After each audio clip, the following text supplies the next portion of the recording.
একটা সময় ফ্রিলি কথা বলা যেত। এখন পরিস্থিতিটা একই রকম না। যাই হোক, তারপরে যে দুটো প্রশ্ন করা হলো একটু বলা দরকার আছে।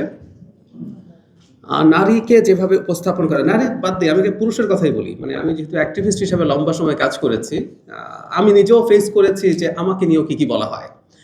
এখন একজন পুরুষকে গালি দেওয়ার ক্ষেত্রে, বকাঝকা করার ক্ষেত্রে একটা নির্দিষ্ট জায়গা আছে, কিন্তু যখন নারী হয়ে যান সেই জায়গাটায় তখন সেটা ভিন্নতা পায়। তাকে অনেকগুলো রকমে, তাকে আরো নতুন নতুন কতগুলো বিশেষণ আছে। আমরা এই সমাজে বাস করি, আমরা দেখেছি। সো এই ঘটনাগুলো ঘটছে, এতে কোনো সন্দেহের কিছু নাই। এখন আসলে আমরা কি করতে যাচ্ছি, আর আমরা এখন পর্যন্ত ভিজিবল হয়নি কেন সেটা যদি একটু বলি। আমি সরকারে কাজ করতে গিয়ে এটাও দেখলাম, সরকারে কাজ করাটা আসলে খুব সোজা না। মানে আমরা বাইরে থেকে যতটা মনে করি যে সবকিছু খুব দ্রুত করে ফেলা যাবে, আর খুব দ্রুত করে ফেলা যাবে না। আমি একটা তথ্য দেই আপনাদেরকে, তাহলে বুঝবেন। আমি তথ্য মন্ত্রণালয়ের সাথে যেহেতু দায়িত্বে অন্তর্ভুক্ত হয়েছি, সেখানে আমি গিয়ে দেখলাম যে এত বছরেও তথ্য মন্ত্রণালয় খুব সিরিয়াসলি অনলাইন নিয়ে কাজ করবে এমন কোনো নন ইনভার্টার এসির দামে ঘরে আনুন বিদ্যুৎ সাশ্রয়ী ইনভার্টার এসি। এখন 1.5 ton my one inverter AC মাত্র 48,900 টাকা পাওয়া যাচ্ছে মিনিস্টার শোরুমে। সেল বা ডেস্ক বা কোনো ডিভিশন ওর মধ্যে ডেডিকেটেড ওয়েতে নাই। এটা আমাদের মন্ত্রী মহোদয় যাওয়ার পরও খেয়াল করেছেন। সো আমরা ওটা নিয়ে কাজ করতে চাই। এখন যেটা হয়, ওটার জন্য একটা প্রজেক্ট নেওয়া হয়েছে। এই প্রজেক্টটা যদি না কার্যকর করা হয়, তারপর আমি আসলে ওইখানে মানুষজন বা জনশক্তি আমি অ্যাপয়েন্ট করতে পারবো না। সো এইরকম কতগুলো এক ধরনের জটিলতা আছে। কেউ কেউ বলেন যে এটা অহেতুক না। একটা সরকার যখন কাজ করতে যায়, তার প্রচুর প্রকিউরমেন্ট প্রয়োজন হয়, অ্যাপয়েন্টমেন্ট প্রয়োজন হয়, সেটা একটা নীতিমালার মাধ্যমে হতে হয়। আমি অন্তত চেষ্টা করছি এটা যাতে ফাস্টার করা যায়। আমি সেই ফাস্টার করার চেষ্টা করছি, এবং আমি এটুকু গ্যারান্টি এইভাবে দিতে চাই। গ্যারান্টি শব্দটা শুনতে ভালো লাগে না, তারপরেও দিতে চাই। সেটা হচ্ছে নারী পুরুষ নির্বিশেষে কোনো রকম কোনো হিউমিলিয়েটিং মন্তব্য, ডিসইনফরমেশন এগুলো চলতে পারে না। আরেকটা তথ্য দেয়া ঠিক হবে কিনা আমি জানি না, এটা হলে আপনারা প্রকাশ্যে হবে। তারপরও আমি একটু বলে রাখার লোভ সামলাতে পারছি না। প্রধানমন্ত্রীর কার্যালয় থেকে নারীদের যে বিশেষ করে সাইবার বুলিং যেটা হয়, সেটার জন্য একটা বিশেষায়িত সেল তৈরি করার চিন্তা ভাবনা চলছে, এবং সেটা সম্ভবত খুব অচিরেই হবে, যেটা বিভিন্ন মন্ত্রণালয় যারা এটার সাথে রিলেটেড, যারা এটা করছে, তাদেরকে আইনের আওতায় আনা, বিচার নিশ্চিতকরণ সব ক্ষেত্রে কাজ করবে। মাননীয় প্রধানমন্ত্রীর সাথে আমার ব্যক্তিগতভাবে কথা হয়েছে, তিনি এই ব্যাপারে অত্যন্ত সিরিয়াস, এবং আমরা আশা করি সেই কাজটা হবে। সুতরাং নারীকে কিভাবে পোর্ট্রে করা হবে আমাদের সমাজে, এটা হলো আসলে একটা খুব ইনস্ট্যান্ট কাজ। এই যে আমরা বাসের আলাপটা করলাম, যে বাসে যারা হ্যারাস করছেন তাদের শাস্তি দেয়া, এই শাস্তি দেয়া বা এখনো যারা বুলিং করছে, সেটা তো আসলে একটা ইনস্ট্যান্ট কাজ, যে আমি শাস্তি দিয়ে থামানোর চেষ্টা করছি।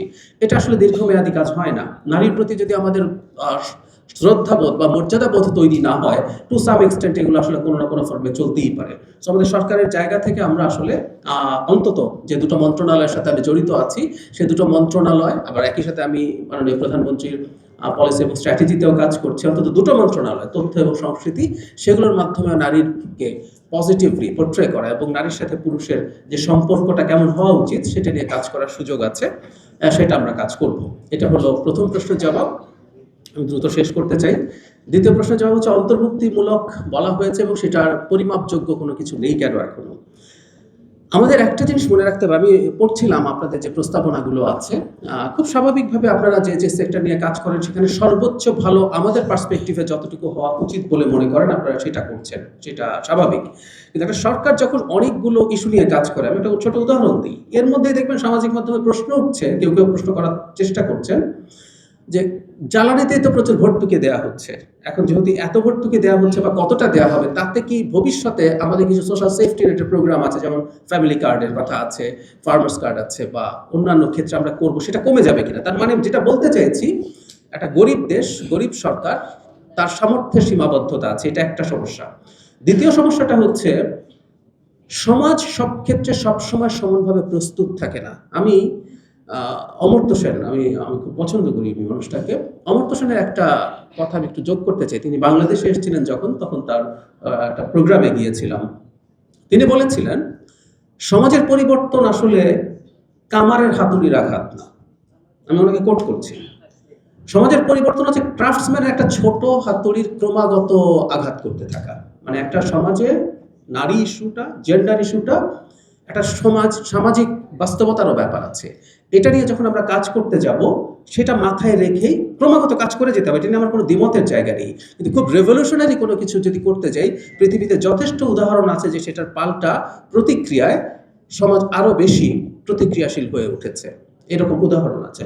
তো সরকার এই কাজগুলো করতে চায়, করবে, নির্বাচিত সরকার, এবং আমরা যে কথাটা বলতে চাই পরিমাপযোগ্যভাবেই করবে। একটা কথা মনে রাখতে হবে, আবারও অমর্ত্য সেনকে কোট করছি, সরকার যদি গণতান্ত্রিকভাবে নির্বাচিত সরকার যদি এমনকি মন থেকে নাও চায়, কথার কথা, সে যেহেতু আবার নির্বাচনের মাধ্যমে ক্ষমতায় আসতে চায়, তাকে পাবলিক ইন্টারেস্টের ইস্যুগুলো অ্যাড্রেস করতে হবে। আর কথা বলে শেষ করি, মাননীয় প্রধানমন্ত্রীর সাথে অনেকগুলো ইস্যুতে কথা হয়েছে, নারী ইস্যুতে আমার কথা হয়েছে। উনি অত্যন্ত সিনসিয়ার আছেন এই ব্যাপারে, অত্যন্ত সিরিয়াস আছেন এই ব্যাপারে।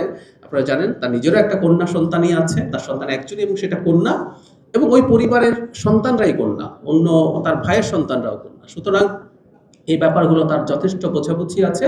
আর আপনাদের আমরা সাহায্য চাই, আপনারা ক্রমাগত আমাদেরকে এই চ্যালেঞ্জটা করে যান। আমি এটা আসলেই চাইছি, কিছুদিন পর, ইটস টু আর্লি, হয়তো আপনি এখন ইশতেহার মূল্যায়ন করেছেন, কিন্তু আমরা কতদূর ইশতেহারে বলেছি, কতটুকু করেছি, করিনি, এই মূল্যায়নটা ক্রমাগত করতে থাকুন। কতটুকু আপনারাই পরিমাপ করুন, কতটুকু করতে পেরেছি, পারিনি, আমাদেরকে চাপে রাখুন। আমি এটা চাইছি। আমরা হাসিনা সরকার না, এটা একটা গণতান্ত্রিকভাবে নির্বাচিত সরকার। আমরা আমাদের সমালোচনা শুনতে চাই, আপনাদের চাপে হলেও আমরা কাজ করতে চাই। ধন্যবাদ।